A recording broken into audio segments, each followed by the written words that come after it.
number decrease So I have from where that it was at. if we're to make a bet today, like when do you think that's gonna like we're gonna see our first major where like at least like 500 people go? Can I say something that you're not gonna like to hear? Speak the truth. I think 2023. Oof. Okay, I'm gonna That's my I that actually thought that 2022 minimum, but I want to hear like why you think that. I honestly think that at this point. So I was talking to people, and I'm noticing what's happening right now. First of all, it's on the rise again. And now this is like the fourth, maybe fifth time where it's gone down and the numbers have gone back up. We're like at a 3 month high right now in our numbers. And I'm just going and like I am seeing how people are acting like or just in general. And you go around and you walk the streets and see how what like the behavior patterns. And I just don't have faith in people actually being able to do what they need to do to stop the pandemic because people are just not being good about it. They're not following the guidelines at all. And so, if that's the case, then I don't expect until there's a vaccine or a cure, or we get some level of quote unquote herd immunity or whatever the hell that happens, right? Or we just like kind of suck it up and do it. Um, I don't expect it to go down because we haven't actually made any progress in 6 months, right? Like, okay, great, it's been 8 months, so you'd expect there, we're 8 months in, we must be closer to the finish line, but it's like we actually haven't made progress. It's like in many ways as bad or worse than it has been, and the rhetoric isn't any better either, right? We literally just today you're hearing Trump talk about how Fauci's an idiot and all this crap. It's like in fact, it's gotten more polarized and it feels like less productive. And the behavior has gotten worse than it was 6 months ago, when maybe people were like, okay, let's just knock it out of the park. People are tired of it and people aren't taking it seriously anymore. So I think the businesses that are doing well with it are like the ones who have figured out how to like make themselves not die in the meantime. Like some hotels are okay, restaurants who have outdoor seating, like et cetera, like businesses that are trying to make it work and finding smart ideas. I initially thought like the NBA bubble wasn't going to work. It worked beautifully, right? It's undeniable. It was a massive success, right? Just like geniuses over there that made that happen. um, and I think that's like we have to like really think for esports, Smash, everything.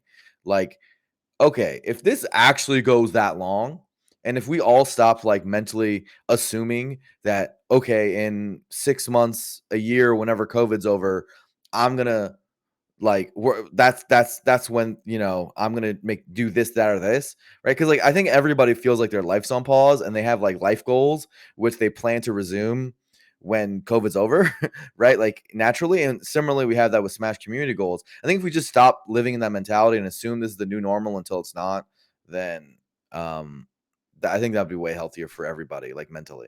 It would just work better. And I mean, with Bill Gates saying 2025, I guess 2023 is really not that pessimistic by me.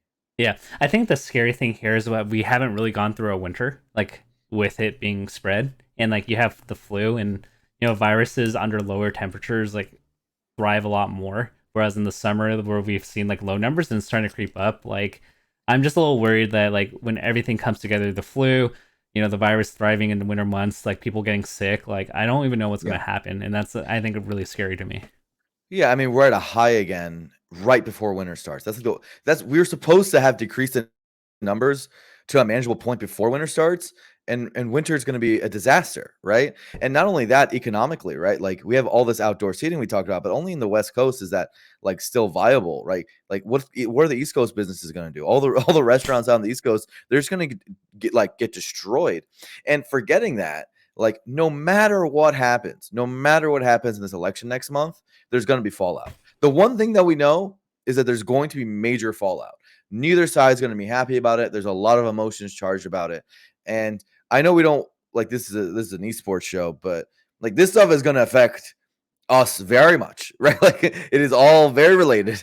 Yeah, like I think that there's so much uncertainty, but the one thing I can say for certain is that like the earliest I can imagine seeing tournaments back is Q3 of next year.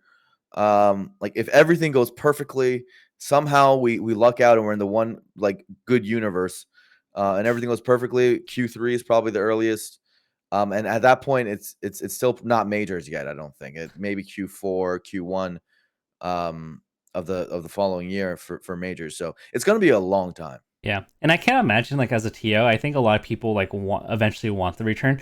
I don't know if anyone like one event wants to be like responsible to be like the super spreader, right? I don't know if Juggle guys, heart is like, yeah, like I don't see any risk here or anything that cannot go like. It's Well, just yeah. Go ahead. Tafo, I think there's a lot of things. I think for some reason people aren't talking about the effects. People talk about mental health. People talk about a lot of things, but I think people aren't talking about the wider impacts of COVID, right? There's this, how it's affecting the younger generation in terms of how it's getting their education and stuff. But in talking about us and very much in Smash terms, one of the biggest effects, and I think that's untalked about, is a lot of friendships are going to be lost through COVID, right? Like people aren't hanging out with their circle of friends. Sometimes they have like a core group that they talk to, like that they're still like going to dinners with or whatever. But so many friendships are going to be lost in this process because people aren't going out as much. And then when the year, 2 years, 3 years, 4 years, however long it takes until this thing ends happens, like people aren't going to reconnect, right? Yeah, So much of community is going to be lost, and that's going to harm people's mental health long term for years to come naturally. And because we just talked about community and friendships, like that relates to us. Like there's a big open question of like what is the community that we'd be coming back to, and who would be in it, and who would be running the events. You just talk about the events, right? Like yeah. are those TOs even going to be around anymore, right? Like what does it mean to have had a small business in esports and Smash when there hasn't been esports and Smash for multiple years, right? Like those people have just moved on with their lives. So yeah, I don't know, and I think a lot of those are open questions. Yeah, I think like like the way I envision it, right? Like I go into the player discords, right? And I think like I see streams growing. Like all the melee streamers have gone from like 20 to 30 viewers to like 80 to 100.